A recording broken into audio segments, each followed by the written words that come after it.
An amazing act of self-sabotage by McLaren means the 2025 F1 title fight will go down to the final race after all, with Red Bull's Max Verstappen somehow still in contention to win it. McLaren appeared to hold all the cards at the Qatar Grand Prix, 1-2 on the grid after a victory for pole position winner Oscar Piastri in the sprint, and Verstappen not really a factor after getting beaten by Yuki Tsunoda for the first time ever in sprint qualifying in an ill-handling car that improved significantly through the rest of the weekend, but still wasn't a factor in the Grand Prix qualifying pole fight. But even with the excellent job Red Bull did to transform Verstappen's car into something he could work with, and the stunning job Verstappen did in the Grand Prix itself, McLaren still had enough in hand to make sure one of its drivers left Qatar with the winner's trophy. That they didn't was down to an inexplicable blunder at the key strategic moment of the race, appearing to prioritise their so-called sacred equality between Piastri and teammate Lando Norris at the expense of the bigger picture. Pirelli's pre-event nervousness about their fragile tyres exploding from overuse if they ran for more than 25 laps at a time meant for the first time since Monaco in May we had a two-stop strategy mandated for all competitors. But a collision between Nico Hülkenberg's Sauber and Pierre Gasly's Alpine as they battled for position through turn 1 on lap 7 of 57 confounded any pre-race strategy calculations. The safety car was scrambled and suddenly there was an opportunity not only to pit without losing the usual amount of race time, but also to ensure the rest of the Grand Prix was split into two completely equal 25-lap stints. Every team except McLaren took advantage of this strategic opportunity, even if, in certain cases, it meant stacking both cars together too closely in the pits. This was the only obvious downside to the move, and it certainly cost George Russell and Lewis Hamilton track position, as they had to wait for their respective teammates to be serviced first in the pit box. For Mercedes, it meant a possible podium finish ended up going to Carlos Sainz's Williams, while Russell was limited to a distant 6th place. By choosing to leave both cars out and pit them twice under racing conditions, McLaren avoided this pitfall, but as Norris's race gradually unravelled, he ended up conceding track position to Sainz and Kimi Antonelli's Mercedes anyway, and could only recover to 4th place instead of finishing on the podium. But the biggest loser in all of this was undoubtedly Piastri. He was quick enough to win this race, could definitely have won this race with a conventional strategy, and certainly would have won this race had the team double stacked the cars on lap 7, or simply chosen to pit Piastri and leave Norris out. But instead, they put both cars on the wrong strategy and handed victory to Verstappen.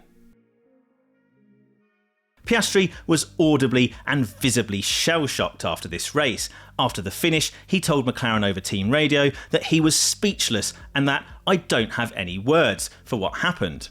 Piastri is usually so calm and level-headed, but it's clear what's happened in the last part of this championship, his own sudden loss of performance for so many races in a row, and now a huge blunder by the team just as he's returned to form, has started to get under his skin.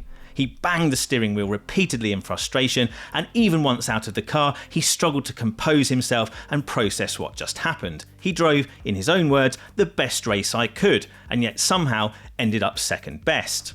McLaren team boss Andrea Stella didn't duck the media entirely like he did after McLaren's double disqualification in Las Vegas, but when he did face the TV cameras after Qatar, his explanation for McLaren's mistake didn't sound all that convincing. And unfortunately, it won't do much to douse the flames of conspiracy on the internet either, sections of which are convinced McLaren wants Norris to win this championship more than Piastri, even though it pledges equality of opportunity to both of them. Stella said it was McLaren's decision not to pit under the safety car, rather than a mistake or a miscommunication, and revealed that McLaren didn't expect the entire field to do the opposite to what McLaren did in that moment.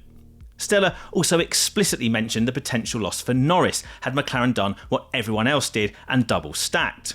The two McLarens were running first and third during the early laps after Verstappen forced his Red Bull between them at turn 1 after the start, so it wouldn't have been easy to stack the McLarens in the pits without incurring an extra loss of track position for the second car. Although Stella argues the main reason for not pitting either was not expecting the others to do precisely that, it's also clear that the consequences for the second car on the road at the time, in this case championship leader Norris, were at the forefront of McLaren's thinking in the heat of the moment. Even if you want to be generous and say it was an innocent mistake, whichever way you slice things, it's a bad fumble by McLaren. And even if you accept Stella's argument about the lead car, in this case Piastri, not being able to know or see what the other cars were doing and react accordingly, once Verstappen dived for the pits from second, it would have been feasible for Norris to react and do likewise. Of course, that would have made the whole conspiracy theory 10 times worse, because it would have looked like McLaren prioritising the second car. For his own part, Piastri doesn't think there was any papaya foul play at work here. He still cites Monza, where he was ordered to let Norris back into second place after a slow stop, as the only real bit of unfairness he feels he suffered at the hands of McLaren's racing principles. What happened in Qatar, he feels, was a simple mistake. McLaren got too preoccupied with losing track position and lost Piastri the race by leaving him out instead of calling him in. Really, this was probably more a case of straightforward strategy error on both cars than any kind of deliberate attempt at favouring one car over the other. And in fact, equality is what McLaren ended up with, just an equal opportunity to taste certain defeat. There's absolutely no doubt McLaren got this call badly wrong. It misread the situation and was caught flat-footed, wrongly anticipating that loads of other cars would stay out and basing its decisions solely on the implications of potentially pitting into traffic.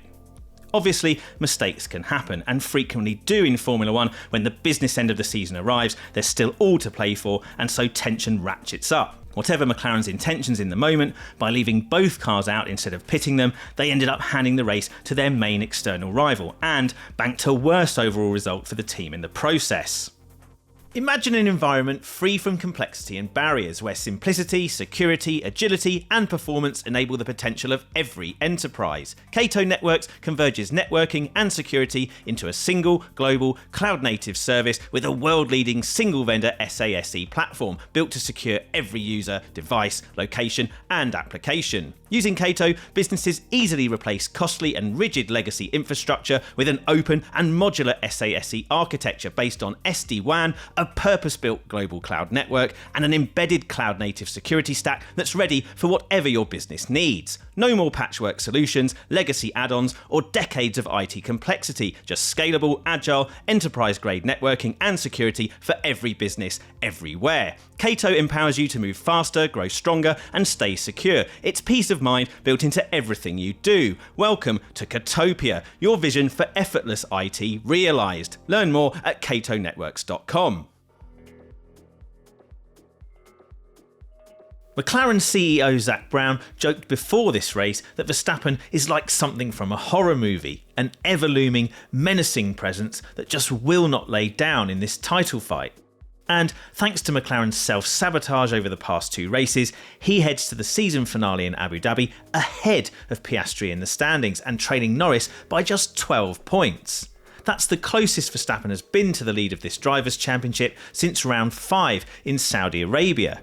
Of course, this still means Norris is the overwhelming favourite to clinch his first championship next Sunday. He won Abu Dhabi comfortably last season, finishing nearly 50 seconds clear of Verstappen. Even if Verstappen somehow wins the finale, Norris only needs to finish inside the top 3 and he's champion regardless. If Piastri wins in Abu Dhabi, then a 5th place for Norris will be enough to get the job done. But if the past 2 races have shown us anything, it's that anything can happen when the pressure and the stakes are this high, and Verstappen will surely continue to race like he's got nothing to lose, meaning the pressure is all on Norris and McLaren to try to close this out.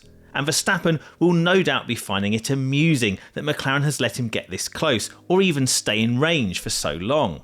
The downside to having 2 such evenly matched drivers as McLaren has going for the title is that you might let an outsider steal in if you take too many points away from each other, and even if McLaren gets it over the line finally in Abu Dhabi, it will be tainted by accusations of what took you so long. Verstappen reckons he'd have won this a long time ago if he'd been driving the McLaren, and that's unsurprisingly not gone down well with Norris. It's not the first time in this new era rivalry that Verstappen has made this kind of claim. Last year, when Verstappen kept Norris at arm's length to win his 4th championship despite Red Bull's tough end to the season, he said he would have won it more easily in that year's McLaren.